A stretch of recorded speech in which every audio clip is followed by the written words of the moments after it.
All right, everyone, here it is, our new McLaren MP4-12C.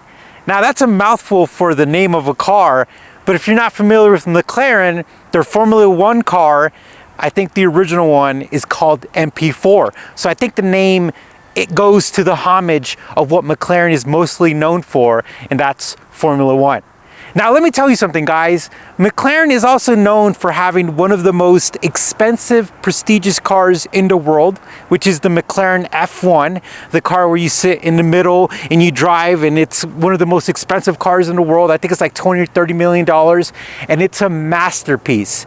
Now, if I'm correct, I think Gordon Murray was part of that, and Ron Dennis was like the main person for Formula One. So I know a little bit, but beyond that small little tidbits of fact nuggets or whatever you call it, I really don't know much about McLaren.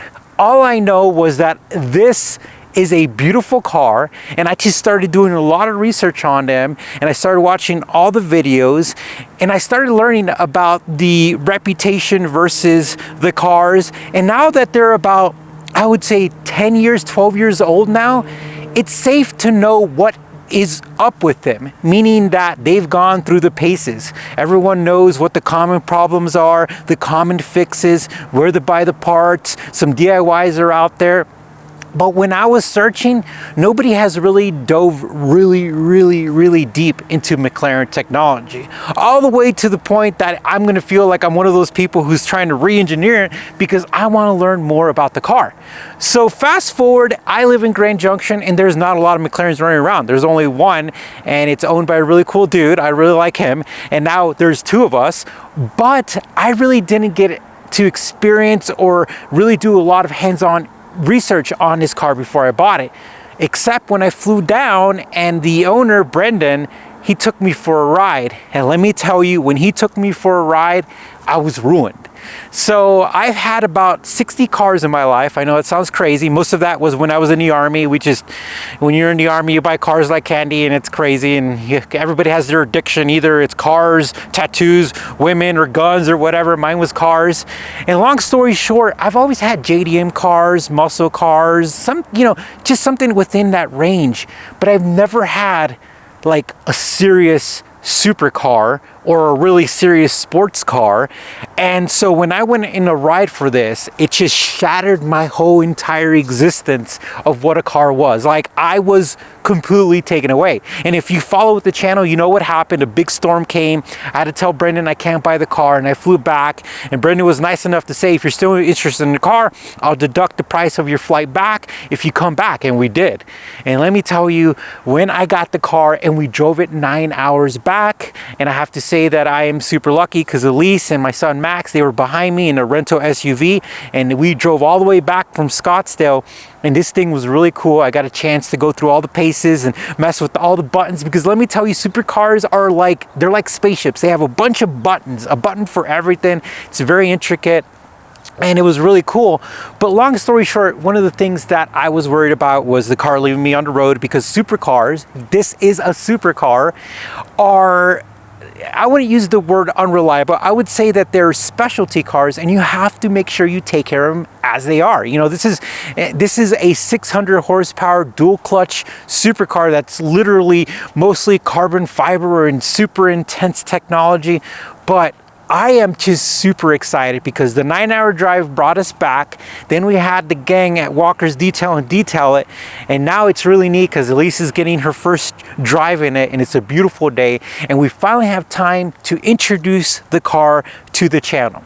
So what are we going to be doing to the car? Well, first off, we're going to be enjoying it, but we're also going to be doing videos that no one has done on YouTube. Now, I'm not going to give away my secret sauce, just like KFC's not going to tell you how to make their chicken. I mean, I haven't had KFC chicken in a while, but I'm just saying. But we're going to have a lot of cool videos that no one has done. And a lot of it's technical, a lot of it's DIY, but I'm just super excited. I think the only thing I'm going to do aesthetically is I'm going to start collecting those carbon fiber parts that I didn't get. So I have carbon fiber mirrors, I got carbon fiber interior, but there's little tidbits out there of carbon fiber that I want, that I'm going to go after, and I really want. So it's like, ooh, just to finish off the car. Now, I did have a tiny little bit of a coolant leak on the way back, and that's very common because the clamps on these are not that good. And so what I did was last night I replaced the clamp and put it on a regular clamp, and so I've already started to address some of the things that are pretty well known with these cars. One of the things I'm going to tell you guys that I'm going to be doing is I'm going to be doing the maintenance. I'm going to be doing the maintenance here because there is no McLaren of Grand Junction. I am going to be McLaren of Grand Junction. I'm going to be doing all that work. But I want you guys to take a moment and just see how striking and how beautiful of a car is. Now, if you guys are familiar with McLaren cars, this is an extremely rare color. They usually come in white, black, this candy apple red. I'm sure there's like a name for it. I said black already, I think. And McLaren orange, which is a cool color, which is the same color as the calipers, which I love that color. Like, I was telling myself, I want a really cool color, because if you're gonna have a supercar, you might as well have a cool color. And I found this, and in our price range, you couldn't find cool colors. It was either white, black, silver, and I was just like, that doesn't do justice to cars like these. So I think the blue with the McLaren orange calipers look amazing. And on top of that, this car comes with the stealth wheels, which is a really cool addition, and they're kind of like this magnesium color. And then on top of that, the interior is really unique. I really think the interior really complements both the people in walkers, and Elise said that the interior really matches when you get to see it in person, and we'll show that to you here right now. And guys, I just love it. And one of the cool things about this car is when you're doing all your high-speed awesomeness and you step on the brake and you're on like active mode and aero mode, that rear wing comes out and acts as an air brake. Super cool. Now, why did I pick this McLaren? Because I do a lot of research, and this was the first production car that McLaren made.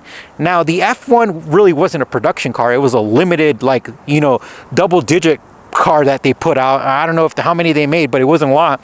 But this was their first production car. And I'm a big believer that whenever a company or a group of people finally get back into the game, finally come out to the world, and they're introducing something, that they put a ton of work, a ton of everything into it, more than usually they're going to get back, because they're literally presenting themselves to the world, and they've got to make sure that they don't fall flat in their face. And let me tell you, they did it. There's a lot of these cars out there with 40,000 miles. Of course, there's stories of them with certain issues with, you know, with the coolant closes, with the clutch, with the valve adjustment or adjusters or whatever in the valve train, some couple of head issues and some other issues that people heard about. But after watching a video about these guys who work on them day in, day out, a lot of that, from what I heard, was I'm not going to say it on YouTube, but let's just say that a lot of that stuff is hearsay. Some of it's true, but it's not as bad as people think it is.